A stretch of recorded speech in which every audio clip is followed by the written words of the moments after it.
This podcast is sponsored by nobody. Hey dudes, welcome to Splat from the Past, the only 80s themed horror and sci-fi show where things could get totally radical.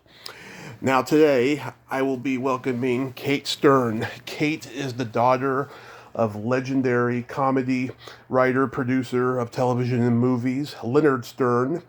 And I'm going to have her on the show today talk about her father's life, career, and legacy. She is also an artist, and we're going to talk about that as well. Leonard Stern, if you don't know, he wrote movies like Abbott and Costello and the Foreign Legion, the 1952 Jazz Singer version. He wrote, produced on shows like The Honeymooners, Sergeant Bilko, Get Smart, Operation Petticoat, McMillan and Wife, and of course he directed that 1979 criminally underrated comedy with George Burns and Brooke Shields, Just You and Me, Kid, a movie I've loved since I was like 5. And I'm going to have her on today to talk about all that stuff. She did some acting too. She was on Cagney and Lacey and Sledgehammer, Beauty and the Beast, Freddy's Nightmares. You know I'm going to ask about that. And it's going to be wonderful. And my previous guest today, Jerry Buckner, was doing an auction thing for his new version of Pac-Man Fever called Nifty Fever. He didn't have the information when we were doing the interview, so I'm going to give it to you now.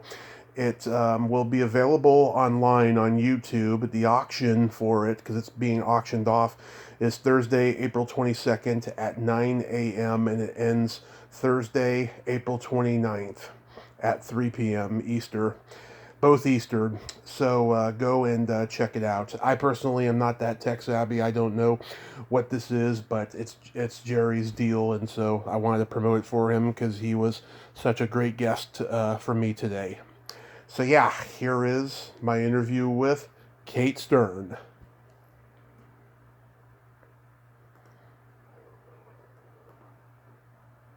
Going back in time, your father, Leonard Stern, was a great comedy writer and eventually a producer-director.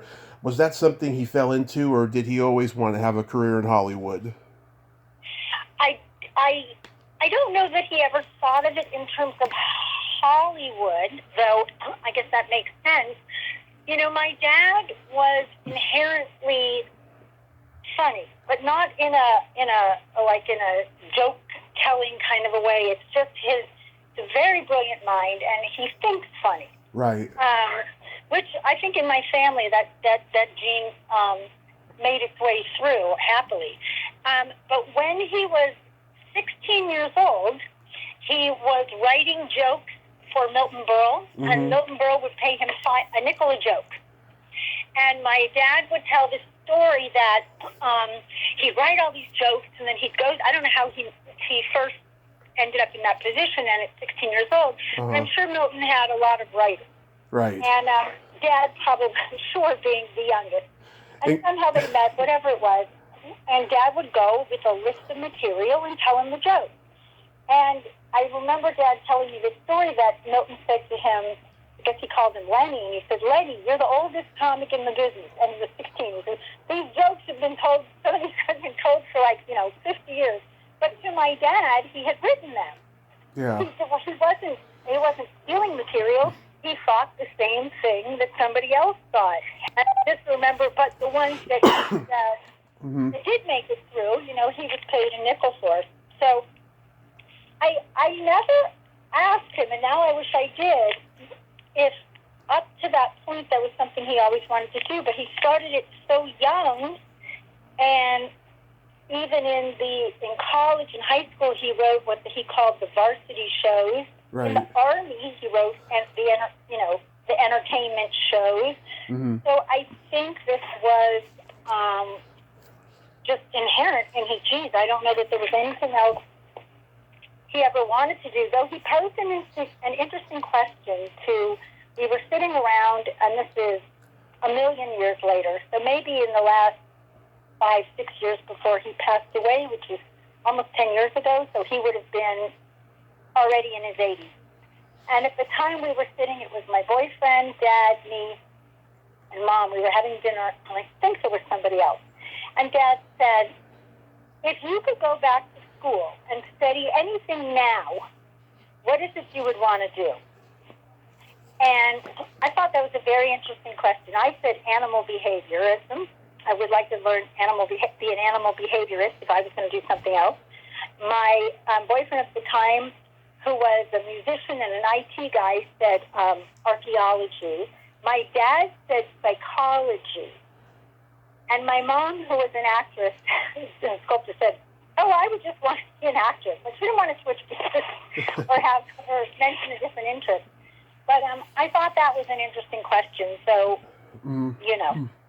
that takes it to a different stage than what you asked, but I thought I would throw that in there. That's perfect. Tell any stories. I love hearing stories. Okay. Did he ever talk about his experiences in the Army? Yeah. He was, you're going to love this. This is my favorite thing. This is what my dad's primary job was in the Army. Mm-hmm. Whack recruiting. How great is that? Whack recruiting. That's Whack recruiting. The person that finds women to join the Army. That is pretty cool. Yeah. Is that the best? So he had some woman who was in the Army, and they had to travel by, I'm guessing, bus or van, whatever, across the country recruiting women. And I guess they said my dad, because he was extremely charming, a handsome man, funny, affable, all these things. And he and this woman didn't really hit it off. And I don't know anybody that my dad didn't get along with, but apparently it wasn't a great match in the two of them. So he said that was like a comedy routine in itself, because here he is stuck in this, traveling the country.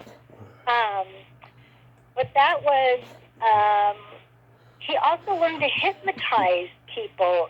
I don't know if that's something he decided to do on his own or, but he knew how to hypnotize people. And when, gosh, I hope I'm not making this up. I once said something and my brother said, that's not true. Dad just said, this is something that Dad was joking. And I hope it wasn't this. Yeah. But my memory is, I think it was that he was a spy and he was joking. But my memory is that he learned to hypnotize people, and when there wasn't anesthesia and they needed to perform something on them, or there wasn't anesthesia, he would hypnotize them so that they didn't feel pain. Something really interesting like that seems to be a conversation we had once. Don't hold me to it, but that's my memory. Wow. And then he at some point he moved to L.A. after all of that. He did. He moved to L.A. I'm not the best book of knowledge, because I get a little confused of at what periods or what shows he was married before. He got married when he was in his 20s to someone he met in the Army. They were in a horrific car accident. Ooh, I've been in a car accident. Yeah. Okay, well, she was killed. Oh. As were the other people. She fell asleep while driving. It was a whole nightmare story. But he had been living in L.A. at that time, so he's in his 20s. I guess he came out here for work. He had written an Abbott and Costello movie. As they were driving, Abbott and Costello. Abbott and Costello in the Foreign Legion. Is that the one? Yeah. Okay. He had written that movie, and they were driving across the country. The accident happened in Louisiana. He winds up in a hospital in this little town in Louisiana, and the only thing they're showing is that movie. So he becomes like a celebrity of this, this horrible accident, and he was there for many, many, many months in the hospital. Right. And people came to see him who he didn't know. There was a couple. He told me this beautiful story about a couple that drove 2 hours every Sunday to sit with him. And they would bring him brownies and cookies because his mom and dad were in New York. And they came, but they couldn't stay for that period of time. Right. And that they just came to, so he would have somebody. And he told me stories about different people that came to just visit with him and sit with him. And then after that, he went back to Los Angeles and I guess, restarted, or whatever you want to say. That was obviously a tragic time. I know we're talking about him as a comedy writer, but I find this fascinating because over the years, when I found this out, I didn't know this when I was a little kid. Mm-hmm. And when I found it out, if you knew my dad was, my dad's motto was, it's an attitude. And there's articles written where it says it's an attitude, the interviews with him, and that's something he said to us all the time. And as a kid, I resented it, because if I said something like, I'm hot, he would say, it's an attitude. And I'd say, no, it's 102 outside. He'd say, I'm not hot. I was like, no, I am. I'm hot. And then as I got older, and I realized that we get to make these choices of how we deal with everything that's thrown at us. And even and when we wake up in the morning, I mean, it's all an attitude, right? You're not, and so what a great lesson. And I think that's who he was, because there's nothing in his writing or in his person that would let you know the tragedy. And there was a second tragedy, right? His father, but that wasn't something he carried with. There was no anger. There was no, I mean, I'm sure there was inside, or whatever you have to process, but it didn't make its way into himself as a friend, as a father, as a husband, or as a writer. And I have deep admiration for him to have kept this sense of humor and, hold himself up and not let any of those things, mark who you see or got to be with, if you know what I mean when I say that. Exactly. Yeah, I see he was married to Julie Adams. I met her at one of her last conventions. Oh, yes, that was his second wife, not the one till she's alive. Yeah. And then he met my mom, and that was the long-lasting one. They were married for, I think it's 56 years or so, until my dad passed away. I think that's the number. So, yes, he was married to her. Yeah, she was a great lady when I met her. She was a little hard of hearing by that point, but she was a great lady. That's nice. Yeah. So he's writing. So first he's writing movies. He writes the Abbott and Costello movies, the Foreign Legion, and then Lost in Alaska with them. And then he did the 1952 Michael Curtiz version of the Jazz Singer. Jazz Singer, right? I just interviewed a guy who wrote an entire book about Michael Curtiz, and I forgot that he did that movie. I would have brought it up to him. Well, you know what? I'll tell you something funny. I only, from my conversations with Dad and Little and whatever, my memory was that he only did television. I didn't piece together, even though I knew he did the Abbott and Costello movies, I didn't piece it together that was first. Like, you're giving me the timeline right now. Of course, I've read it at different times, but he's my dad. You don't study these things, and I came in at a later stage. So, but one day I see something with one of his credits, and I'm going to say I'm in my 20s or 30s or something. And the next time I see him, I said, "Hey, Dad, I just saw something about you. You never told me you wrote one of the Jazz Singers." Yeah. And he looked at me and he said, "You never asked." I had no idea. So I learn stuff when I read stuff about my dad, or there's incredible, I don't know if you've watched them or seen them or know about them, but the Academy of Radio and Television does these incredible interviews, and they have 5 hours on my father, right, broken up into smaller segments. Oh yeah, the Archive of American Television, I saw that. Yeah, and I've only been able to watch, since he passed away, I'm going to say 2 or 3 times, and it took me quite a few years, because my dad was my favorite person in this world. I don't think anybody will ever compete. And so it's I'm choking up as I'm saying this to you. So it's very hard for me, to hear him. But the last 2 times I did it, or the second and third time, I felt comforted. Right. Because I could hear his voice and I could see his face. It wasn't a personal conversation, but I could see it and I go, "Oh, there's our house where we, they grew up. Oh, Dad, that sounds like when that little period where he was talking slower," or whatever the things were. And I can see him and I see his twinkle, because he had an amazing twinkle. And so I've often thought about this and said this to people. It's a small group of people who can watch and hear their parents speaking. after they're gone. Right. Right? And maybe if your dad's an actor, you can watch them, but to hear or tape in, because most of us, well, I do, but most people don't have that unless they recorded, and you may have, your parents, right? Mm-hmm. Right. But I can type my dad's name in, and I can spend time with my dad. And I know that must be incredibly rare. Yes. So I've talked to a lot of people, who told me that when they did television back in the old days, it paid a lot more than movies. Do you think that's why he transitioned from movies to television? No, not that I would know of. I don't think he would think that's the way he thinks. I think, as naturally a funny guy, I think things evolved. You may have to tell me, but I think he was hired. I don't know if Jackie Gleason was the first show, Mm-hmm. but he was hired as the head writer. I want to say it's Gleason. Yeah. And he was back in New York. I mean, I was born in New York, so, and we moved out here for maybe the Steve Allen show. I can't remember. I wasn't speaking yet, although I think I came out of the womb speaking. But basically, I wasn't forming, Yeah. structured sentences. And I do get the order mixed up. I have to look at something, but. Mm-hmm. I can't tell you why, those kind of whys behind things, because I'm sure as a writer, whatever opportunities arose that were interesting to him.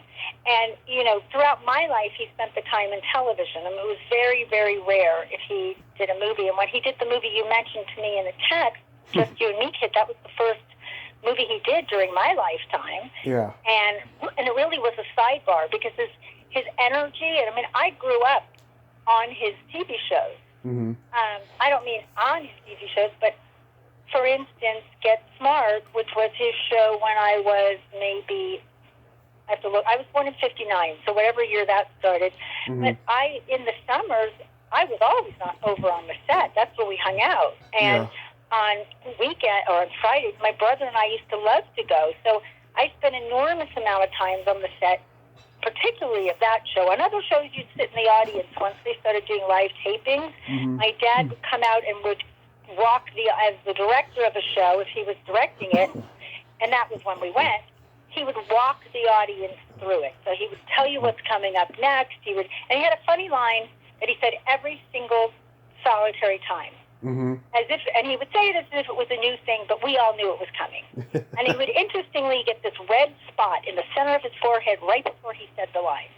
So as soon as he got the red spot, I'd be like, it's coming. So he would say, because laugh tracks had just come out, and he was explaining to people why it was important that, if they could laugh, that really helped because they were having to use this track, and he would prefer it to be real laughter, not canned laughter, Right. and that if they didn't understand it, to laugh anyway and figure it out on the way home. And then he would get this big laugh for saying, for saying that line. And he would say it each time.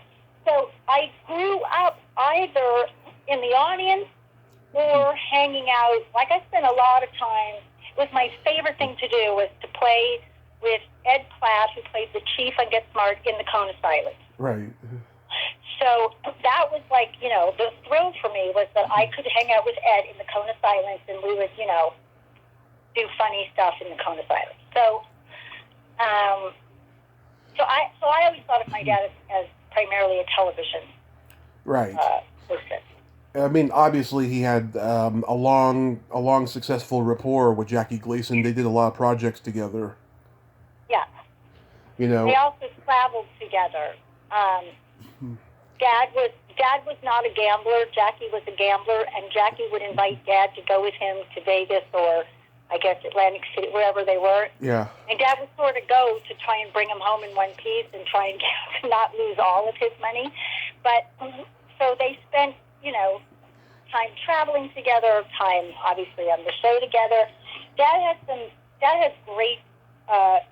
There's two stories that Dad tells, and he tells them far better than I. Mm-hmm. But there's two stories that Dad tells that that I love, that he told over the years that are very, very Dad. And one is about Jackie Gleason, and one is about Carl Reiner. Mm-hmm. If you want, I can tell you the Jackie Gleason one. Of course. Okay.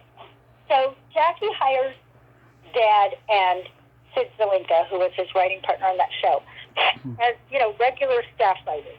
Mm-hmm. After they'd done some episodes, he hires them as regular staff writers.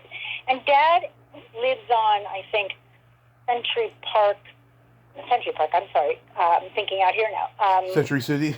Central Park. Yeah, I went to Century City in my head. On Central Park, let's say, south, somewhere around there, 59th and something. Yeah. Somewhere near the park. And Jackie's office was something like 56 and 7. It was 5 blocks away. And Jackie says, Leonard, Sid, I want you to come in here and write every day. And Dad says, Jackie, I don't work that well that way. Everything we've done, Sid and I work great out of my apartment. We've got it down. But when you need us, we can be here in 7 minutes. We can run and be here in 7 minutes. And Jackie says, no, Leonard, I'm not comfortable with that because I think you won't work. And Dad says, what do you mean I won't work? He says, I know you. When you can't think of something, you're going to go out, you're going to take a walk in the park. And Dad says, I'm not going to take a walk in the park. I'm on for time. I'm going to be there. I'm going to be writing. He says, no, Leonard, you're going to take a walk in the park. So they go back and forth with this, and Dad keeps saying, I'm not going to take a walk in the park. So Dad says, I'll tell you what. Tomorrow, we're going to be working. You call us when you need us, and you time us. And we will be there. And if we're not there in whatever it was, 7 minutes, we'll come into the office. Yeah. This is how we write. So Jackie says, okay. So he and Sid are there. Dad says, they got their running shoes on. Yeah, they're ready to go. They're ready for the call. Yeah. They're writing. They get the call. Jackie wants you. They tear down the stairs. They run the 5 blocks. They get up in his office in like 5 minutes. And Jackie, and he says, you see, Jackie, we weren't in the park. And this is funnier if you see it, because it's a classic move that Jackie Gleason does where he taps his chest and then he points when he says something. Yeah. And he says, all right, you weren't taking a walk in the park, but I think you're taking a walk in the park. So you have to come in. Like, he just couldn't handle the fact that he believes that. And it's funny when Dad tells it, and it's more shockable when I tell it, because you have to see the visual. But so that was it. It was like, nope, I think you're going to institute justice for me, so you boys have to come in here. Right. Phil Silvers led the gamble, too. Did your father ever go gambling with him? I'm not going to... He was very defensive, Phil. In fact, Phil's one of the people that introduced my parents to each other. Uh-huh. 3 different people introduced them. And Phil's daughter, Nancy, was one of my best friends in high school. Yeah. I don't think so. My dad really wasn't a gambler. So, I think maybe he went with Jackie, but I don't know any stories about him and Phil. No gambling. Okay. He also... I can't help you with that one. It's okay. I know he also worked on He and She with Richard Benjamin and Paula Prentice. That was my favorite daddy show. Really? That was my fave. I loved that show. First of all, I love them. And we are still friendly and friends with them. Yeah. I remained in that, I don't know if it's in that era or just who these people were, but you would go, especially at the holidays, mm-hmm. The different people that my dad had worked with, was working with, would come over. We always had a New Year's Day party, and it got upwards of 100, 120 people. My mom would say every year, no more than 30, and then there would be about 120 people. And many of them were celebrities, mostly older, a whole different generation than me as a child, but it meant something to mm-hmm. me. You know what I mean? It wasn't who I was watching on television, but it was George Burns and other people, whoever came over. Right. So, but Dick and Paula came over, and they would bring their kids. And when we would go there, Mom and Dad would bring us. So I have a deep affection for those people where we went as families, and they embraced us. So there isn't ever a time where I've run into them where they don't go, Katie, Dick, Paula. In fact, on a whole other note, I curated an art exhibit for my mother was sculpted for 30 years. And last year, because I'm an art curator, and last year she never had a show, but her work is phenomenal. And she has mass amounts of pieces, but she was doing it for herself. And so a girlfriend and I decided, this is it, this is time. And I thought, it's her daughter. I got to curate a show for her. I'm going to really feel like like a heel, right? And so it was like a great thing. At 95 years old, she had her first sculpture show, and Dick and Paula came because we did a what do we call it? Like an artist talk, Mom and me, artist curator, artist talk, mother-daughter talk, and Dick and Paula came. So, but that was definitely, and Jack Cassidy, and that was my favorite show of my dad. Nice, nice. It was kind of like it came out the same time as like shows like My Favorite Martian and I Dream of Jeannie, the fantasy genre of sci-fi. Yeah. Right. There was so many bad imitators of those shows in the 80s, like Small Wonder and Out of This World and stuff. He also worked on Macmillan and Wife. That was an iconic series. That was his switch when he switched over to, I shouldn't say switched over, but that was the first time he did a drama. And again, they became friends. Dad and Rock were very good friends. Yeah. And he was very friendly with Susan. I would say Dad was in Rock Hudson's, like, intimate circle of, at that time, Rock Hudson and maybe others weren't announcing that they were gay. Right. And it was the beginning of AIDS. And Rock got very, very sick, and Dad was one of the few people in the circle, and probably one of the only heterosexual people in the circle who knew what was going on. But I think they also enjoyed the fact that they were both so tall, because my dad was about a little under 6'4", and Rock was like almost 6'6". Yeah. And they just, I think they had these two tall brunette guys hanging out together. But that was a show Dad really, really, really enjoyed working on, and that was the first time I remember any dramas. Which always had a little twinkle, so there's always some humor in them, but, the mystery, one of the mysteries, whatever they were, murder mystery series, he did another one or two more that weren't as successful following that. Yeah. It's funny, I just talked to Jim Varney's nephew about Operation Petticoat, the series. Oh, yeah. Yeah, it's funny how Jamie Lee Curtis was cast on the show when she was like 18 because her father's in the original movie. Oh, okay. And at that time, I was young. I was 19, but I was engaged. Didn't end up marrying. To one of the writers. Who was 29, who I met through my father, named Gil Grant, who also came to Mom's Sculpture exhibition last year. But he was one of the writers on Operation Petticoat. Nice. And, that was a sweet show. His name was Bill Grant, like George Burns' character. Gil. Oh, Gil. Like Gil, Gil Grant. I was gonna say, is that kind of is his name based on Bill Grant and Just You and Me, Kid? No, but Dad probably did that. Yeah, Dad probably did Bill Grant instead of Gil Grant for sure. Yes. So, like I said, I have loved because Brooke Shields plays Kate. So, right, based on you. If I remember correctly, her name was Kate in it, I think. Yeah, her name was Kate. I think. Yeah. Yes. That's a throw out for me. George sang that song, Katie, Katie, Yeah, he used to sing me that song when he would come over. Really? Oh, I love hearing... Yeah, he would come over and he would stand around our piano and sing. Oh, that's sweet. I love hearing stories like that. So like I said, this movie has been one of my favorites since I was like 5 years old. It used to be on HBO, like on the weekend afternoons in those years. I used to watch it and just crack up, and I still do. It's on YouTube now. Yes, it is. What? Okay. I still know all the lines. Oh my God, there's so many great lines in this movie. Especially from George. Man of very few words, but they're all beauties. I love that because it's not. I don't think about that very often, that movie. I had that kind of reaction when I was growing up to Blazing Saddles. And I saw it 16 times in the movie theater. And I memorized every single word. And I'm going to Blazing Saddles. And my mom would be like, again? And I just thought it was fun to go over and over and over again and see this movie that made me laugh. And not all Mel Brooks movies make me laugh, but that one had me howling. Kate, you're so sweet. I can't imagine you saying the N-word. No, but if I do, I can imitate everybody from the movie saying the whole thing.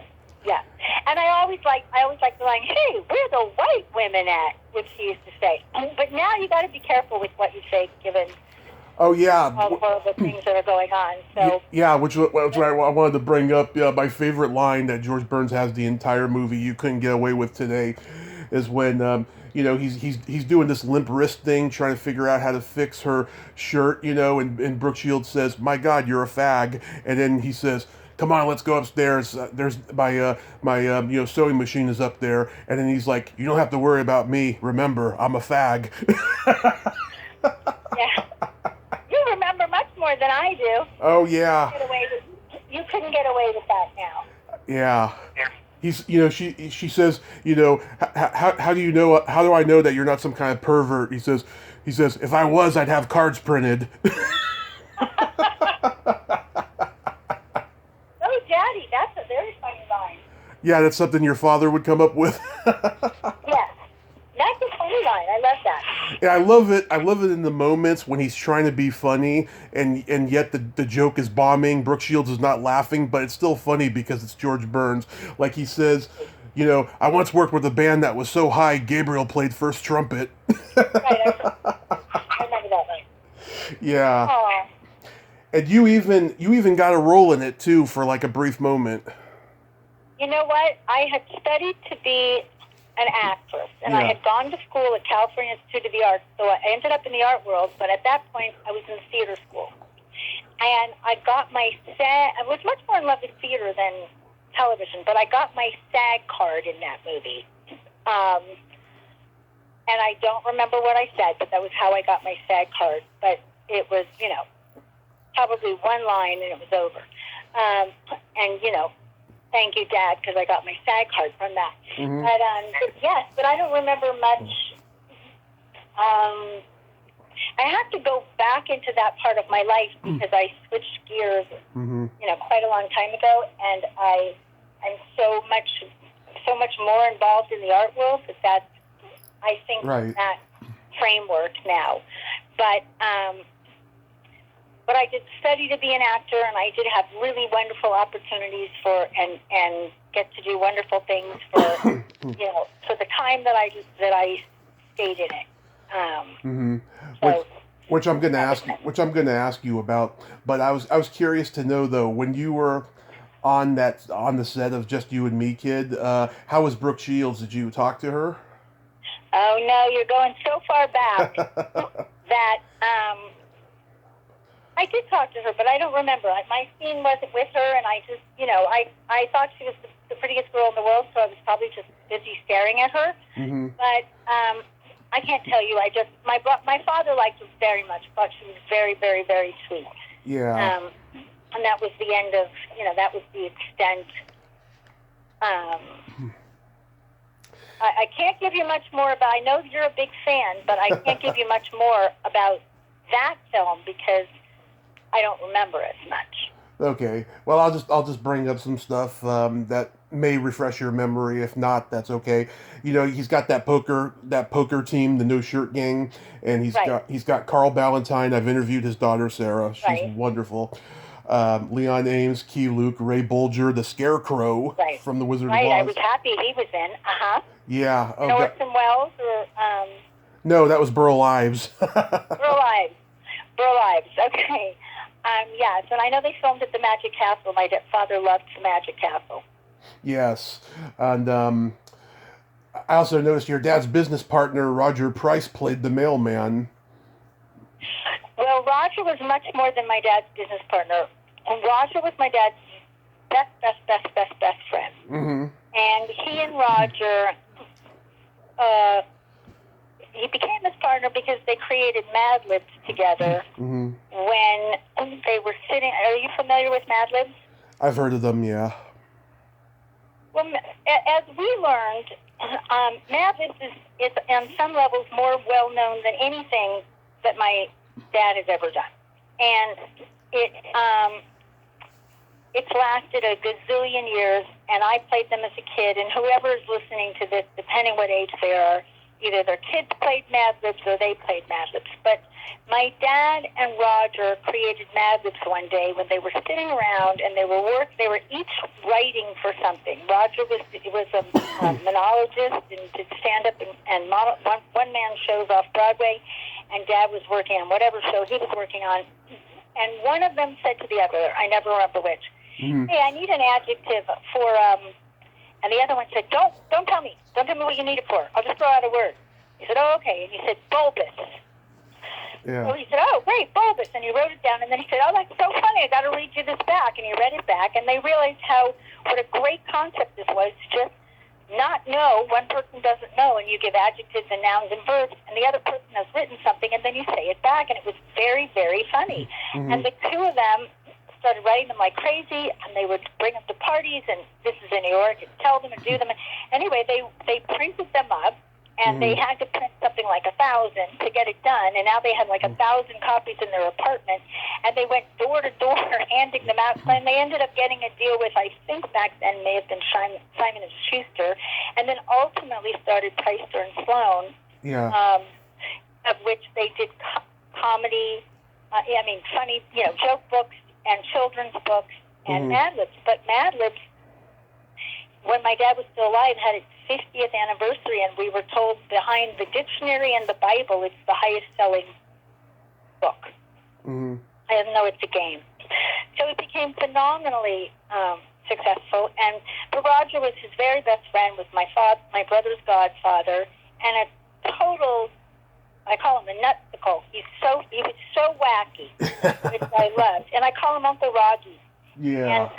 And when I lived in New York in my 20s, when I was still acting, I lived in New York, and I was in an off-Broadway theater company. And Uncle Roger used to send me letters, and he would tape regularly, like every week or two, and he would tape them closed. And then it would say, must be opened at, and then it was like the New York Public Library, floor 7, row 6, aisle 14, behind such and such a book. And I would be like, are you kidding? So for the first year, I used to go to every location. He was trying to get me to see all these places, and I would open the letters and read them where I was supposed to. And I remember he would put these little quotes, and they were made up, but I didn't know they were made up. And he would say, because I remember when he said, remember, Jesus says there is no free lunch. Well, at one time I told this to somebody, and I said, well, I've never read the Bible, but apparently Jesus says there's no free lunch. Yeah. And my friend looked at me like, you are kidding, right? And I said, no, my Uncle Roger quotes the Bible, and he said there's no free lunch. And then it was like, that's not in the Bible. And then I realized that, and Uncle Roger would write all these wacky, crazy quotes and little things and do these little caricatures of himself and have me running all over New York to read things. So he was great fun. And he was, yes, my dad's partner, but also his closest friend. Yeah. William Russ, he made his film debut, I think, with this movie. He is so good playing that sleazy bad guy, and I love it when he first shows up to the house near the end. George Burns has that dramatic, angry face. It cracks me and my dad up to this day whenever we see it. He's just really, really mad. And then he trips William Russ with the cane when he's chasing Brooke Shields. Right. Yeah, right. That is so funny. I was. Can I ask your age? You love this movie so much, and what age you were when you were watching this all the time? I know you still watch it, but how old are you now? Now I am 37. You're a baby. You're a youngin'. I'm like, am I W? No, I'm 62, so I'm whatever. I'm the oldest 37-year-old you'll ever meet in your life. Yeah. I know the type. I have always been this way. By the time I was 5 years old, I could tell you, what Marlon Brando did and everything. I've always been immersed in film and television and music. Well, since you've thrown that out, I will throw in this, which is about my mother. Okay. My mother, who was an actress, Marlon Brando's first play he ever did was with my mother, and it was called Truckline Cafe on Broadway, and it lasted for 5 minutes, if I remember, But my mom has fantastic stories about Marlon Brando, and you can go on YouTube. I'll send you this in text. Type in my mother's name, which I think she uses Gloria Strook, her maiden name, Stroock. Okay. She might use Gloria Strook's surname, but I think she uses Gloria Strook. And she wrote a memoir called The Cast of Characters. And she tells all these stories, and her life was phenomenal. And she tells the stories, and it's a fantastic story about Marlon Brando in this first time on stage. And if you go on YouTube, there's a recording of her where she's doing an hour performance of her telling these stories from her life, and that is one of the main stories, is about this experience with Marlon Brando as a very young age, like 18 years old or something, doing this play.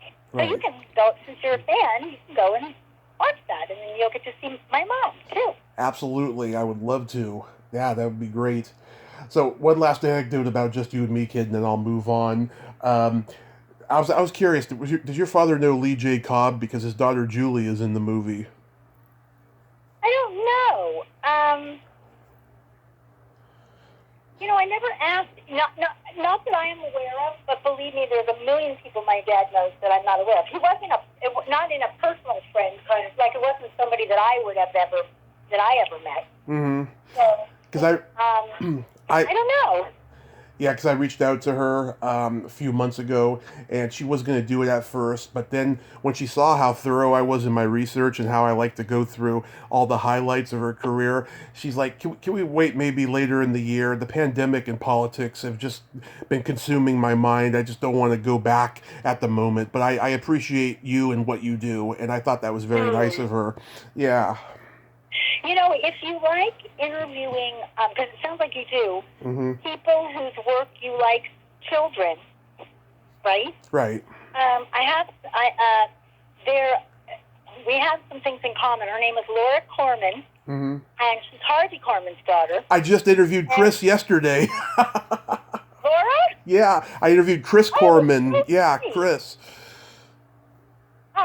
Okay, because Laura had an art gallery at Bergamot Station when I had a gallery at Bergamot Station, and then before she closed her gallery, we did a show together, and her dad was Harvey Corman, so I thought she'd be a good person to tell you good dad stories, too. Yeah. So funny. Okay. Yeah. Oh, there you go. Your father, of course, after this movie, went back to television, and then in 1991, he did a movie called Missing Pieces. Yeah. That has a powerhouse cast: Robert Wool, Lauren Hutton, Richard Belzer, Eric Idle, Leslie Jordan, Louis Zorrich. I mean, that's a powerhouse cast. Do you know anything about that? You were in that movie, weren't you? That movie I was in, and I had a bigger role in that movie. Yeah. So I do know a little more about it. I was still acting at the time. Mm-hmm. And I went to filming to watch Dad quite a few times. Dad got ill. Dad got cancer during that movie. Not during filming, but during, were they still filming? I think there was let's say maybe the last week of filming. Mm-hmm. And had to leave before doing the edits. Right. So, and a really lovely story. So he became very close with Eric Idle during that movie and just adored him. Mm-hmm. And Dad was in the hospital, and it was the first time I'd ever seen my dad weakened in any regard. And it was enormously scary for me and for him. And my dad was the kind of guy where he didn't like to give anything a name because it's an attitude. So never said cancer. Not in the way where you see in certain places and they go, like, it wasn't like that. It was, I'm not giving this a name. And he said, only give me the information I need. Don't give me information I don't need. Because I'm going to guess, because of all the work he'd done on himself laying in a hospital for that long after that accident, that he used the same way to work through this. But, so he has the surgery, he's in intensive care, and it's all happened very quickly because he comes home from New York and boom, right away. And so they must have obviously let certain people in the cast know, or he missed the last day of filming. I can't quite remember. But there's a knock at the hospital door, and it's family only. We're all in the, not intensive, maybe it's intensive care or whatever, but it's just, just the family is in there. And Dad, made it through the surgery. And a cassette tape arrives. Mm-hmm. And it's from Eric Idle. He wrote a song that night, he found out, went into a studio because he plays, I can't remember if it's the trumpet or the saxophone. Maybe it's the saxophone. He plays one of those instruments. Got a band and recorded it. And it's called Get Well Soon. Mm-hmm. And it's a very sentimental song. And he sent over a tape player and the song. And my dad, can picture my dad, who can't really speak because he's just come out of surgery. And we pressed the button, we're playing it, and his tears are rolling down his face and said, "It's from Eric Idle, and he wrote this song for you." And there's a whole orchestra. And I still have it. I kept the tape. But it was, they had that kind of a connection. Like almost spiritual. Huh, that's interesting. So I know I'm saying all the sad stuff, but the things that you're bringing up are making me remember, or they're tying into certain things. But, that was, they had a lot of fun on the shoot, but that, this is what I remember because it was so special. And, it wasn't like he just sat down and pressed a button and sang a song. He brought in 10 instruments and overnighted it, and it showed up at the hospital. Mm-hmm. So, it was beautiful. Yeah, it sounds like it was. So getting into your life and stuff, you mentioned before about the Off-Broadway Theater Company. Did any of your repertory members go on to become successful? I'm laughing because I'm sorry. It reminds me of, it's like, well, you weren't successful, but was anybody? It reminds me of an interview I did for something else once that had to do with art I was making at the time. Right. Which is a couple of funny stories that I can tell you. If anybody in that company go on to be successful, gosh, I did a lot of different things in New York and a lot of different things here. So I'm trying to think from that company. One person, I can't remember if I met Josh in New York or in California, who was on West Wing and has done a lot of things, Josh Molina. Uh-huh. But this was a comedy group. It was called Manhattan Punchline, and we operated out of an off-Broadway theater, the Judith Anderson Theater. It was improv? But, no, not improv. Oh. But plays, comedic plays. Mm-hmm. And I can't think in that moment. I've worked with people that have been successful, and I acted with people that were very, where I had the small part and they had the large part. Of course. But not that came from that group. Yeah, I see. The reason I'm laughing, there's a little sidebar, but this is what the questions are reminding me of. Okay. In between being a casting director and being a curator, I was making art. And I would call it a little more craft than art, but I developed a medium. I used to collect old photographs. I loved them, and I would go to all these different antique paper postcard shows and buy old photographs. And I also collected antique bottles. And one day, I looked at the two, and I thought, oh, that's interesting. Here's like this photo of these kids in the Depression. It looks like in the middle of who knows where, cute little kids outside. Oh, and there's a bottle that's like what they call it, Prohibition bottle. And that must be the same period. I wonder if I can figure out a way to put that kid on that bottle, and it says, like half a pint over his head, says federal law forbids use and resale of this product, so it's already kind of funny to make it into something. And I developed this technique, which at the time somebody helped me. I sandblast the glass, I make a copy of the image, I put the image on, I make a resin mix, and I would pour this on, paint it with one hand, and blow it out with a propane torch on the other.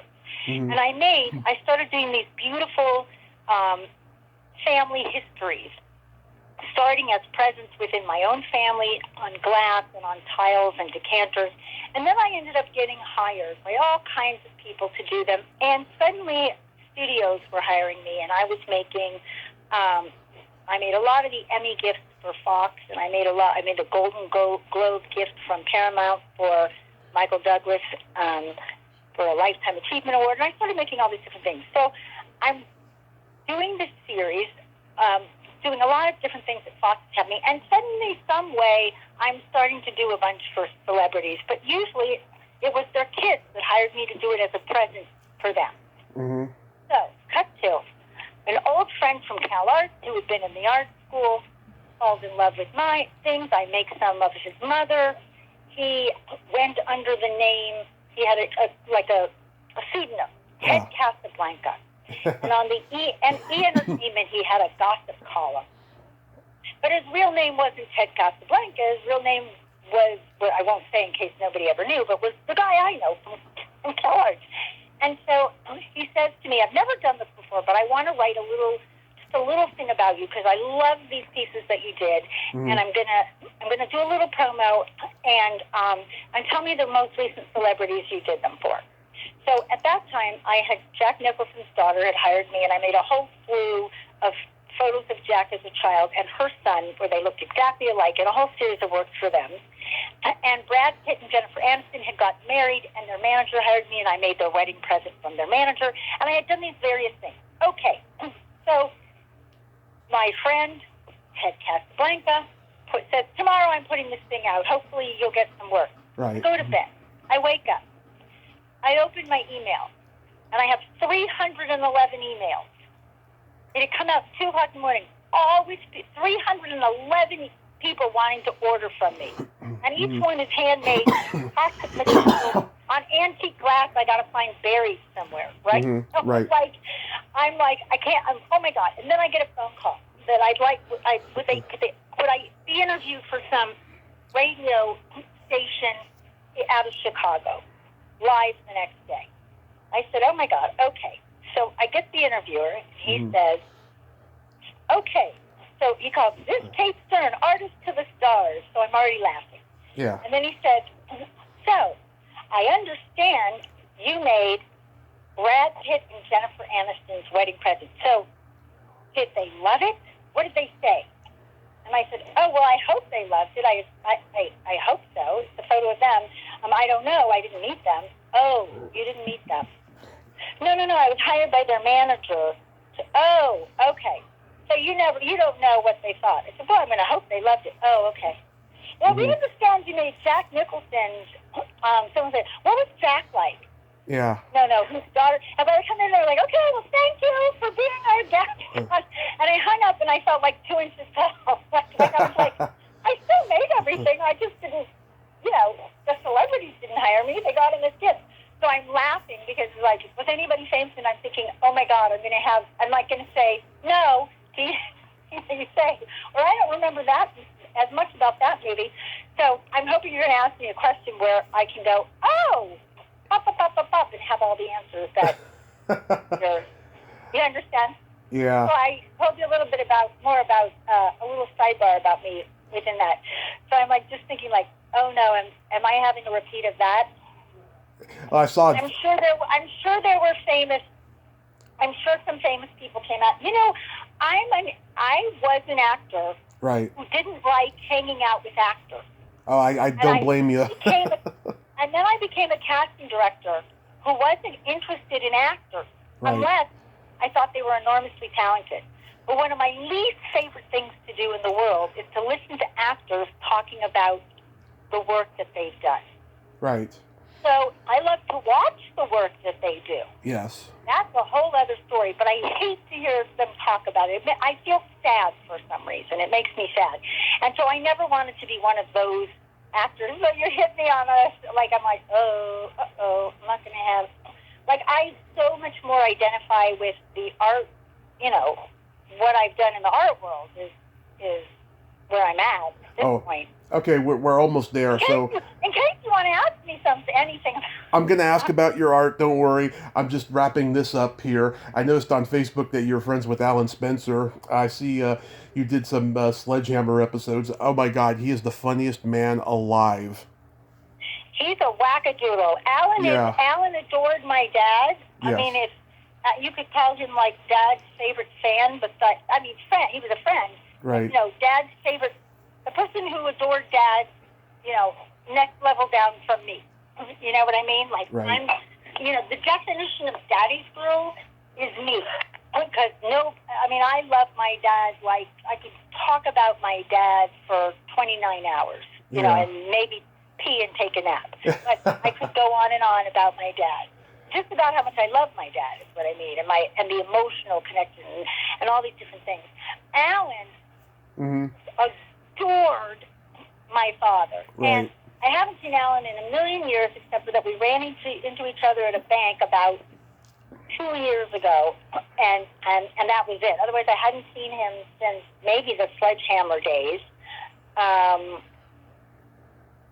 I wouldn't. It's funny. I had reached out to him a year ago to interview him. He never got back to me, but he did accept my friend request. But now I'm thinking he's so sarcastic. It's like he'd probably be a handful with just sarcasm throughout the whole interview. He's also painfully shy. Yeah. And I mean painfully shy. Right. Whereas I'm, yak, yak, yak. But he, maybe he'd do it, but he's one of those people that, is very comfortable with his own privacy and by himself. So right. I don't know.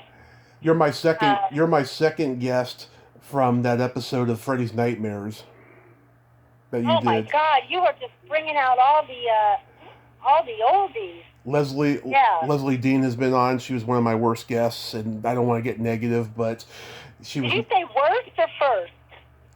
I'm sorry? Did you say she was one of your worst with a W? Yeah, one of my worst guests. Oh. Yeah. Okay, what on God's name does Leslie do? She's just, your typical punk rock chick. She's all about her, and she's entitled. She had a bad childhood, so she takes it out on people. She did say one thing about that episode that had me on the floor laughing, and I'm sure you'd find it funny. She said the only thing she remembers most about that episode is that her and Brett Cullen had a quickie in the trailer.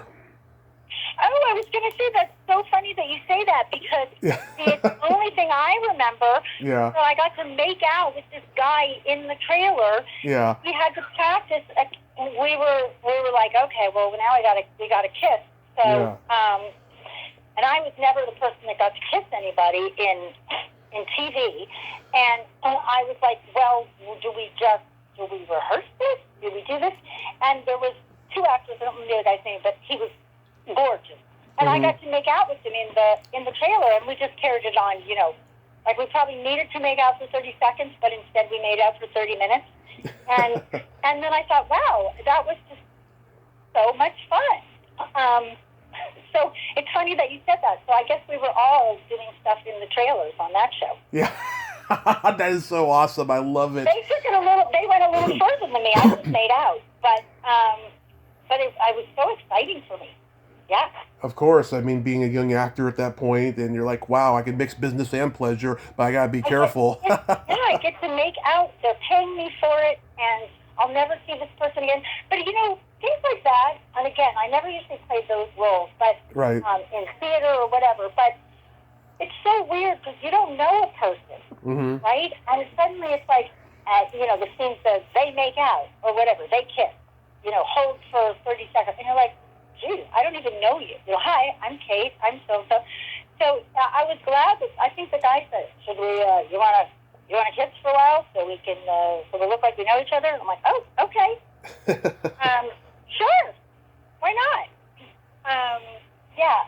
So that, I don't remember any of this. So you're bringing up stuff that's like, wow, it's such a blast and pass. I'm going to tell you something else that reminds me that's funny. Okay. When I first got into the art world, and I came in through the side, I say the side door instead of the back door, but meaning it's even one step more removed. Uh-huh. But when I was first in it, the first shows I did was for a place called the Zimmer Children's Museum, and the head of the museum was my best friend, and it came out of a conversation where she got a phone call from the museum. Well, I can talk about it when getting to art, but the point is, she was my best friend. It was my introduction to being a curator. I hadn't trained for that, and quite a few years later, my parents were selling. They had a condo at the beach, and they were selling it. And I was there was an attic, and I was in the attic going through whatever we had to get out. So I was going through. I opened up a box, and it was all my old acting stuff, and I just tossed stuff in there. Like my mother kept scrapbooks of her stuff, my dad's stuff. Everything was perfect, right. And I was like, yeah, and I threw stuff in. So my friend calls me. Now she's my best friend. And she says, what are you doing? I said, oh, my God, Esther, I am walking down memory lane. I'm finding the coolest stuff. And she goes, what do you mean? I said, well, for instance, I am looking. I said, get this. I was on the front page of the calendar section in the LA Times, and I forgot. And she says, what do you mean you were on the front page of the calendar section? She goes, I don't even know what that means. What does that mean? I said, I did a play downtown with John Fryer and Jennifer Tilly and some other actors. And they were the leads. I had a great part, but they were the leads, and they didn't use their photo in the review on the front page of the calendar section. Who did they use? Me and this other actor. And I said, oh, I'm looking at it. I totally forgot it. And she said, wait, I don't understand. I thought you were a casting director before. I said, yeah, but before that I was an actor. And she goes, how do I not know that you were an actor? I'm your best friend. And I said, I never told you that I was an actress or an actor. She goes, no. And I said, oh.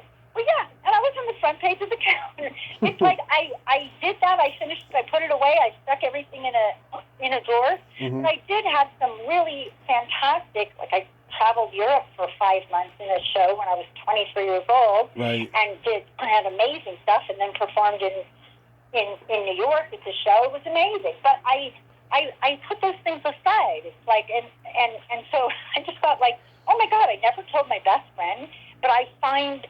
Things like that. So you're bringing up stuff. It's like that thing. It's like opening that box again, but there's a box. I'm going, oh, yeah, so, okay. Yeah, all right. So when did you realize that you had a talent for art? Was it early or like later, like after you were done with being an actress? It was way later, and it was really that friend that put something together for me, because what she said was, I think I was already making things. Mm-hmm. So my mother was a sculptor, by the way. So there was already that artistic presence in the house. And everybody in the family is creative. My brother is a television editor. So we all had even through my mom's whole family, her whole family were in the arts. So it kind of is in the blood, in the genes. But I was home. I was casting. And I had finished a project for HBO, right. And it was like Christmas time, when they would go, things would go on hiatus.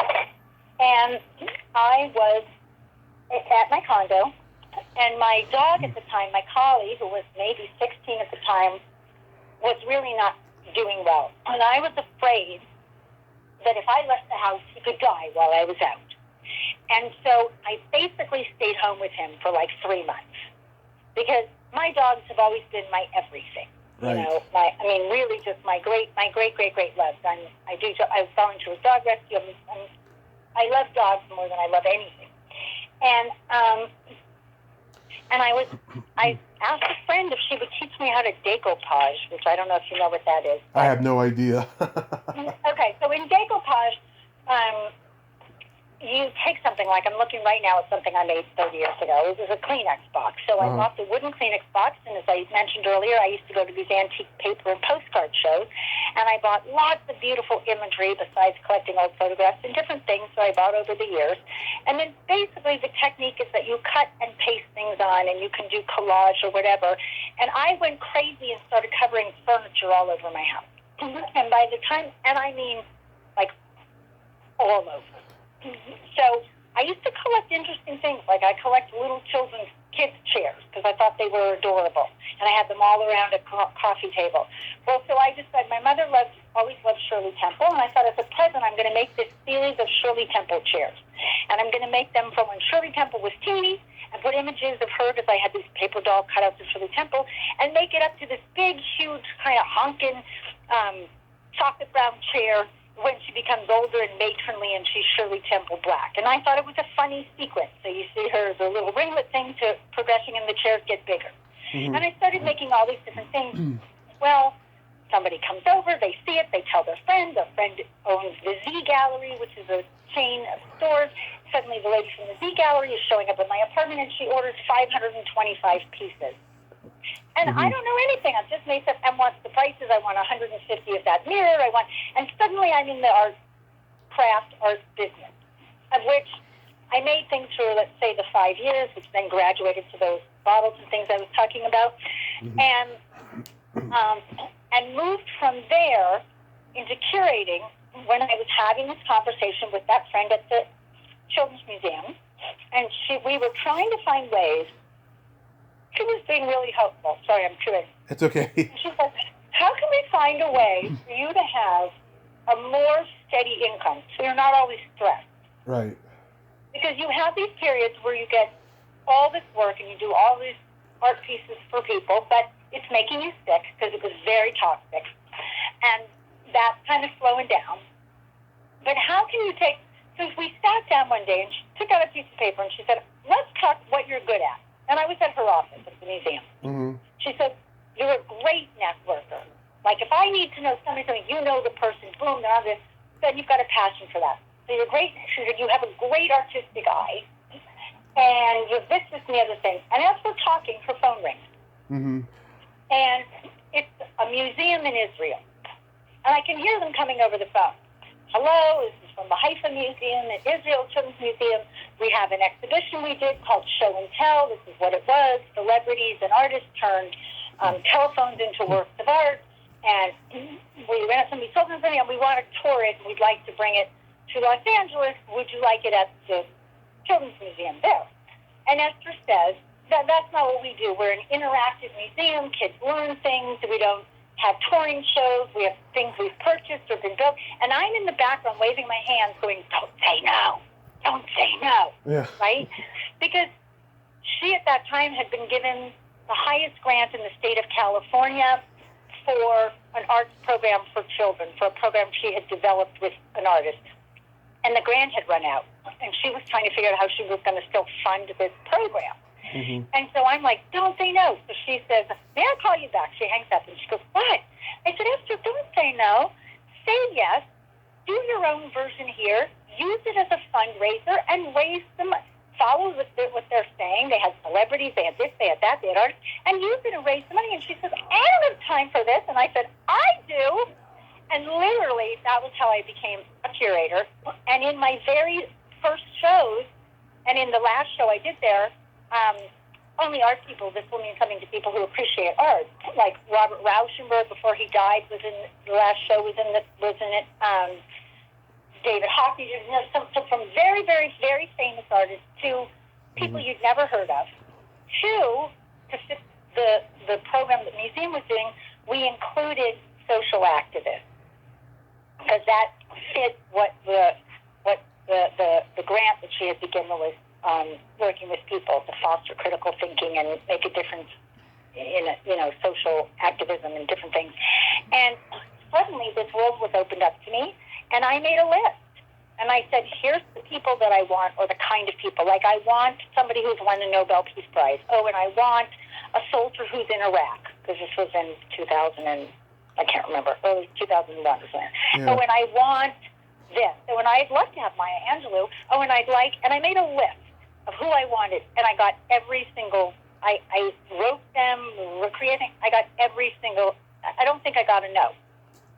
So suddenly, I was an untrained curator without the art, without any art history knowledge, but what I'm good, and I don't ever pretend to have it. I don't speak art speak, but I've done quite a few museum exhibitions, and I've got a show opening in a few weeks, and I've got another museum show that I'm working on, and I've done a lot of things, and I curate an art collection that's very, very successful, and I'm really proud of this stuff, but I don't come at it from any kind of academic way. What I have is passion, and I'm very artistic and creative, and I've got a great vision, if that makes sense. So it's really more fulfilling for me than acting, where they're looking at your face and they're judging you and what you sound like and what you da-da-da and how big your part is, and all that stuff just made me, I didn't like any of that side of it.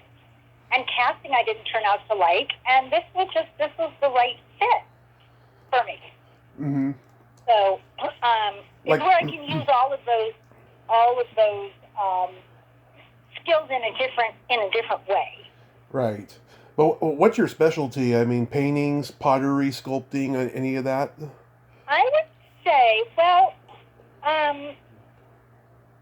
I think I gravitate more to three-dimensional work. So abstract. I curate. I curated for. It's kind of dormant at the moment. For many years, for 12 years, I curated something I'm very proud of. It's called the Frosted Collection, and it was very specific. It raised money to create social skills programs for kids who had high-functioning autism and learning disabilities. And what we did is... I'm Asperger's syndrome, by the way. You are? Yes. Well, then, first of all, I wouldn't know that, so that's very interesting. Oh, thank you. And I'm going to send you the link to this. I'm very proud of it. Did you know of the school called the Frostig Center? Yeah, I vaguely heard something about it. Okay, well, the Frostig Center was only for kids with learning disabilities and Asperger's and high-functioning autism. Mm-hmm. And at that time, Asperger's, they brought up the word, and then they took the word Asperger's away from it. I still like to say it because I identify with it. I don't like to switch the terms around. You know how they switched it? Oh, it is a form of autism. Oh, it's not a form. You don't call it Asperger's anymore. There's all these little changes that you had to socially correct or politically correct. Yes. Anyhow, the woman who brought me in to do this, her son was Asperger's, and these three parents had three children. Two were Asperger's, one had a bunch of other issues, and a much harder time, I would say, than the other two did. But at the school that they went to, which is specifically for kids with learning disabilities, they found, and you and I could have a conversation about this sometime, it'd be very interesting to me. Sure. That their kids were not, that if they did not create a program that had social skills, that their particular kids were in big trouble. That they felt that their kids were going to have a very, very hard time out in the world. And it wasn't a program, and it was something they were having a hard time teaching their kids. And I didn't understand what social skills was. I remember saying, I don't really understand. What does it even mean? It's not just manners, right? Mm-hmm. And like Celia would say to me, well, like Milo doesn't read emotion from you. So he can see if you're upset, but it wouldn't change what he's going to talk to you about. So if he wanted to talk to me about computer programming, and I was, crying because my dad just died, he wouldn't register, this is not the time to say something. It was things like that. The guy's a genius, by the way, and he's so successful now. But at that time, when I was trying to understand what is all this, so they did this first collection pre-me. They did phenomenally well because Celia's husband owned a bronze casting foundry. And so they got well-known artists to do small bronzes of work. They were artists who were known for working on a very large scale. Mm-hmm. And they raised $225,000 to put towards this program. And everybody said, don't stop now. But they were three moms who were volunteering. So they brought me in as the curator. And we raised just under $2 million. In the 12 years that we did it, just myself and Celia. I was paid truly peanuts, and she volunteered. Mm-hmm. And we ended up with 26 artists in the collection. The majority of the collection is sculpture, but not bronze. It's all different mediums. A lot of it is very whimsical. Mm-hmm. And so I say sculpture but I've also curated two very large-scale public art exhibitions, one for the city of Beverly Hills, one for the city of West Hollywood, and those are sculptures, because they were outdoor pieces. Right. But in my museum shows, it's been very mixed. But I gravitate like my own. There are painters that I absolutely am crazy for, but I noticed that my favorite art is usually three-dimensional work. But I use the word sculpture very loosely because I like very non-traditional things. Mm-hmm. But by the way, good for you for putting together your show and all these things. Cause I don't know your personal situation, but knowing enough kids with Asperger's and a few adults with Asperger's, and my nephew has Asperger's. My 2 cousins have Asperger's. Mm-hmm. I know how much harder it is to do a lot of things than how much smarter that so many are. Things where the people I know with Asperger's are so gifted in ways I can't imagine, but I also know how much harder things that come easy to people who aren't are. So, good on you for putting this together and having something you're so passionate about. And I'm coming up on 1,200 interviews. It's been an amazing journey in just moly. 4 years. 4 years. I had my car accident 6 years ago, and that set me straight. I was drinking pretty bad, which, by the way, I got into art galleries only because I heard that they had free alcohol, and There's a lot of people like that, by the way. Yeah. Well, when you have the gallery, you start noticing who shows up. Yeah. Openings just for the wine and who's actually coming for the art. Well, I made friends in them, and that after I got sober and recovered from my accident, I was going to them and just drinking Coca-Cola after that. But it was... By the way, this accident was a bad accident, it sounds like, yes? I was in a coma for 30 days, and I had 12 surgeries. My God.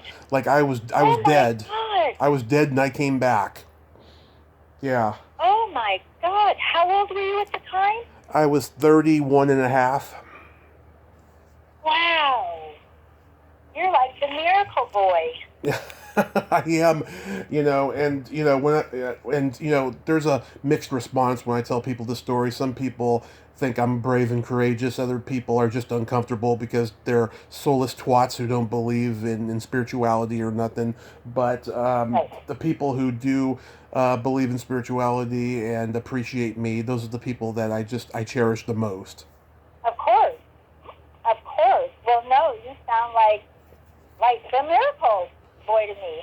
I'm calling you a boy now because don't forget, I'm much older than you. Oh, I don't mind being called a boy. I'm still a boy in many ways. I still feel like I'm that boy laying on my parents' living room floor watching just you and me, kid. So. Listen. I'm 7. I mean, it's so much of where I come from when I. Yeah. What energizes me and everything is 7-year-old Katie or 10-year-old Katie. I mean, Right.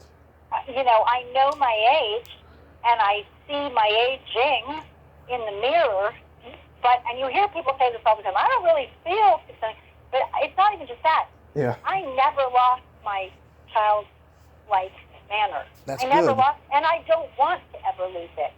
Yeah. Because I feel like if I didn't have that sense of play inside of me, I would be so squelched, and I am that person, and it may make some people uncomfortable, but I'm happy to be that person. So Wonderful. I totally get it. Wonderful. Thank you so much. Yeah. So I was curious to know. I mean, during the pandemic, it's been probably kind of tough for the art galleries. They've been closed. Very. Yeah. So I'll tell you what the workaround was for me. Okay. And I'll tell you, it's been an interesting time for me because as a curator and as an independent curator, I've never, no matter what I've done in my life, even the Frosted Collection where we were able to raise that much money, I never made much money. I was never paid much money. And that's been in many ways, I grew up with money. But I never thought about it in anything that I thought. It's even why you said would your dad go for that more because they paid more? Like, I don't know. And I wish I had thought about that a little more, but it isn't the way I've operated, or I think. And, however, so even though I'm a curator, it doesn't mean when you're not a curator, and I don't have an art history background, I'm not a curator a museum would hire as a full-time curator. I can be a guest curator because I can conceptualize and execute and do these great shows that might interest somebody. Right. And they'll hire me. but then you just get paid for it may take you a year and a half to work on it, and you're getting what you could earn in 2 weeks at a regular job. Having said that, at the beginning of quarantine, we decided, I ended up living, I got out of my place. I wanted to move somewhere else. It was getting too expensive. I wasn't happy with LA. Right.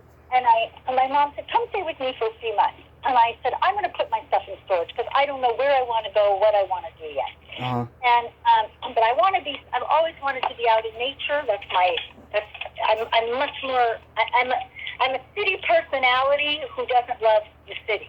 Right. So if you met me, you'd think, oh, you're such a city girl. But I'm the happiest, in rolling hills with animals walking by and some barns by some water. So where could I be a contemporary art curator and live out in the middle of nowhere or out in the suburbs? Where was that? I haven't found it yet. And in 2015, the greatest thing, hands down, I ever did in my life was I spent 5 months driving around America by myself, and I went from museum to museum to museum to museum to sculpture garden to animal sanctuary to animal sanctuary to animal. And I navigated this entire country. I did 11,800 miles. Wow. And I went 5 months and 4 days driving by less for a month, but I was gone for 5. And if I hadn't gotten tired or run out of money, I would have gone for a year. Mm-hmm. And I didn't find I wasn't looking for, I didn't know I was looking for it, but if something had hit me and I went, this is it, this is where I could live, this is my spot. I didn't find what that spot was, but I went to my mom. Okay, cut to COVID comes along, yes. And my mom has 2 caregivers. She's not sick, but she's lost vision in one eye, and very, very bad. She has bone and bone arthritis, so she needed help. Mm-hmm. We send the caregivers home because they each work with other families, and we were all very nervous. So I became mom's full-time caregiver. Mm-hmm. And now I'm 1 year into that. When I say full-time, I have 6 hours off on Friday, and I have 12 hours off on Sunday.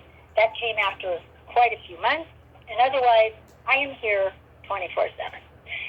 The thank God in all of that is that what happened was online virtual shows exploded because there was nothing else to do. Mm-hmm. For how were artists going to, so museums that had things scheduled had to cancel them, galleries, and people quickly recreated, reinvented, how can you still feel art, see art, this and that. And to keep myself sane and my juices flowing, I have pretty much done nonstop shows. I joke and I say out of my bed because I'm in my pajamas now in my bedroom. I love to work in my PJs and I love Same here. Same here. I'm in my pajamas too. Yeah. Perfect. Yep. And so I've had 2 shows that are in person. I have one opening up in May that's in person now that people can kind of come. But I managed to utilize Instagram and all the incredible artists I've discovered through Instagram by inviting them to be in shows. And because a gallery or a museum doesn't have to pay to get the work here, you don't have to go through all that, it's not as fulfilling by any means. Hi, Nolly, come in. That's my dog. It's not as fulfilling, but it's kept me sane, and it's kept my creative juices flowing. And I've done a lot of artist interviews where I've done, live that are on Instagram and YouTube, and then speaking with different artists. And so I've managed to. It's been my sanity, really, for this year. I can't wait till you can just really freely go in person. And for anybody who listens to this, if you live in Los Angeles, opening on May 8th at a gallery in Bergamot Station, which, Tommy, do you know Bergamot Station? No. You know what it is? No. I don't know, where are you in California? Are you in California? I'm in Redding, California. Okay, well, it's in Santa Monica, and it's an old train station that 25 years ago, I think it is now, was turned into, at that time, about 32 art galleries. They took the hangar from the old train station so it's a great collective, and there's some beautiful, beautiful galleries there. I had a gallery there for the Frosted collection that what I told you about that I curated, and I had that space there for, I can't remember if it was 3 years or 4 years, but I have a show, and it is pretty much, in many ways, my favorite artist. I call her my art crush because her work knocks me out, like makes me giddy, knocks me out. Her name is Melissa Meyer. She was in my last museum show at the Oceanside Museum, and this is a solo show for her. Mm-hmm. I'll send you some images because you said what kind of work. You'll see when I say to you sculpture, but you won't really call it sculpture. It's three-dimensional. If you're on Instagram, you can look her up, Melissa Meyer Art, Meier. Mm-hmm. Her stuff is wild. So I have that show opening Nice. a couple of weeks, and I love it. So I'm very excited about it. So Nice. that's Nice. coming up. Really quickly, Kate, there's a secret silly game that I like to play with my guests, and Oh, goody. it's a series of silly slumber party questions since we're in pajamas. And Oh, it's so perfect. I'm in bed, are you?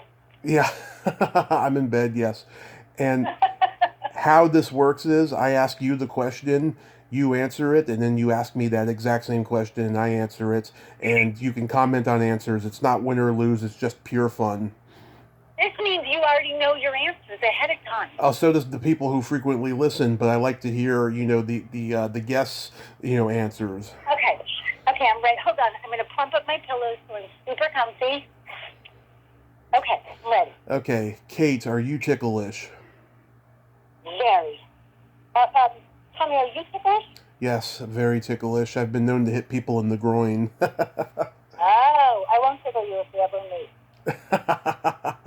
You can, just the right places, that's all. Yeah, like on the back or something. Yeah. What's your favorite part of the body? It could be anything. Uh-oh, I thought we just had an earthquake. My favorite part of the body. Smiles? The smile? Oh yeah, I hear that a I lot. have to say lips. I love noses. I guess I should say I really love, I'm almost fascinated by noses, especially unusual noses. Mm-hmm. So let's go with noses or smiles. Tommy, what's your favorite part of the body? The belly button. Yeah, a lot of humor in the belly button. And lint. Yeah. What color are your toes painted? Right now, sadly, they're not. Okay. And if they were, I do like purple. Okay. What color are your toes painted? Very good choice. Right now they're au naturel, but I love purple too. That was the last color they were in September of 2019. I haven't painted them since then.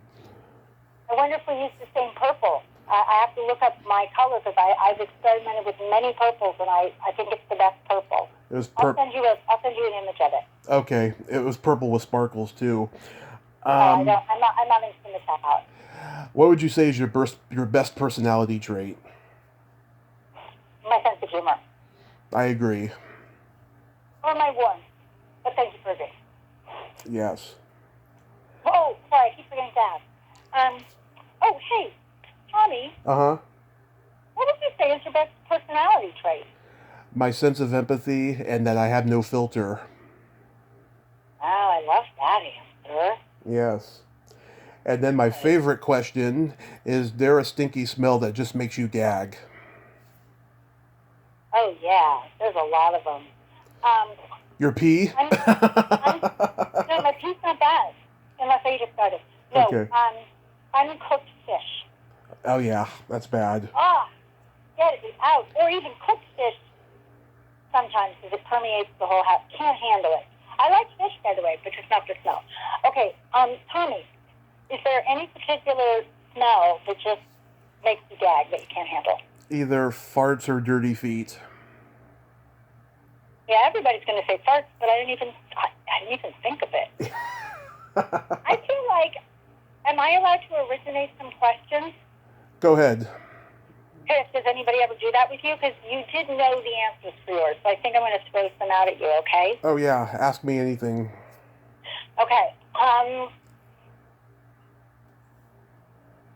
thick eyebrows or thin? What's your preference? Thick. Okay. Same here. They're not funny like this. I'm just curious, truly. What's your favorite flower? Favorite flower? I don't know, a pretty one. I'm not very flower savvy. Okay, hydrangeas are mine. I mean, I stay away from roses, so I know that. Right, because you don't like the smell, or? No, the sharp ends of it. Oh, the thorns. Yes. Yeah. Okay, if there were no restrictions and you could be anything in the world, what would you want to be? I'm trying to do this. I would love to be the most successful and most controversial horror host in the world. Okay. This isn't a horror interview, is it? No. Well, I mean, this is a horror podcast, but I like to stray and talk about other things besides horror. Oh, okay. Yeah. Okay. Hold on. Oh, bathtub or shower? Bath or shower? Shower. Totally bathtub. Lake or ocean? Ocean. Lake. Dogs or humans? Dogs. Ding, ding, ding.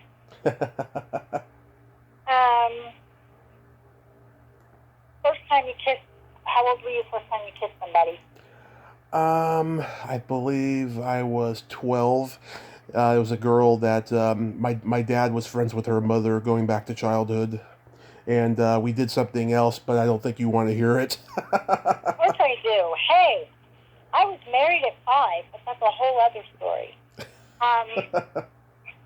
I was married in kindergarten, divorced in the 3rd grade. But we didn't do the whole shebang. I'll tell you in Messenger. How about that? Okay. I've told the story before, but just like I don't know. It doesn't seem right to tell you on the podcast. I'm with you. I mean, you already told me earlier that people have stopped to pee during the podcast. So, Oh, they've stopped to pee. I had a guest have an orgasm on the air once. Wow. Yeah. That's some show. I asked her what her favorite body part was, and then she thought for a moment, and then next thing you know, comes out. Really? Yeah. It was like one of the most golden moments on this podcast. It made me laugh out loud. No kidding. I didn't know she was doing that. A lot of other people probably had orgasms too. I didn't know she did that, but it was just one of my favorite moments on the show. Should we end with that? Yes. So. we go out that way. We go out on the climax. Get it? Yes. That's brilliant. I love it. Well, Kate, I thank you so much for coming on today. You are just an amazing, special lady, and I'm glad that we connected. Thank you. Me too. And truly, I was beaming when you asked me to talk about my dad, because there aren't enough opportunities to talk about my dad. He was so delicious. I love that man. Yes, and I'm sorry if I was annoying with the questions about your acting roles and stuff. You weren't annoying. I was just saying, like, we're bringing out all the worst hits of whatever. Yeah. No, you weren't annoying. I was more like embarrassed. I have this also say this quickly. It's really interesting because it's not necessarily true. Uh-huh. But I feel like if you didn't make it as an actor, if you weren't well known, I wonder if people think that means you weren't any good. I can tell you from the casting director side that I used to say there is no shortage of talent. Yeah. Like if I was casting something or associate casting, whatever, and you read 100 people for a role, 40 of them might have been so good. 10 of them might have been great. 5 of them might have been, oh fuck, they're all amazing, and there's one role. So there's never a shortness of talent, really, in any venue, I find. But there's a shortness of opportunity. Right. So I always would go into that thing, I didn't think I wasn't any good if I never met. And I think I was very good at what I was very good at, but I also didn't want to go the long haul of all. Maybe I Because I quit at a point when I got very close to some very big things. Right. Meaning it was between me and somebody else. Very big things. And somebody else got it 3 times in a row. And I was like, I love recommending people. I'd rather cast. And, and I kind of found my way around, not as a quitting, but as something else was stimulating to me until I found the thing that really stimulated me. So that was weird. So that has, for me, getting that was my own discomfort. Nothing to do with you, just my own, like, revisiting. I get it. My own interior monologue. I get it. Anyway, that's it. So listen, you're a joy. And, thank you. Thank you for including me. Mm-hmm. And please stay in touch with me. And I'm going to text you some photos of some incredible art. Great. Because I want to share some of it with you. Great. And I hope your mother feels better. Thank you. I will tell you said that. Thank you so much. Hey, stay safe, okay? Okay. You too. Okay. Take care, Tom. Take care. Bye. Bye-bye. Bye. Well, there you have it. Kate Stern. Ain't she a sweetheart? Oh, what a great lady, huh? And I love the fact that she loves to talk about her father. So many children of Hollywood legends don't like to, but I'm glad that she did. And we got to talk a little bit about art there, too, as well, and have some fun. Well, until next time, this is Tommy Throwback Kovac saying, there's no shame in living in the past, because the present sucks. Later, dudes!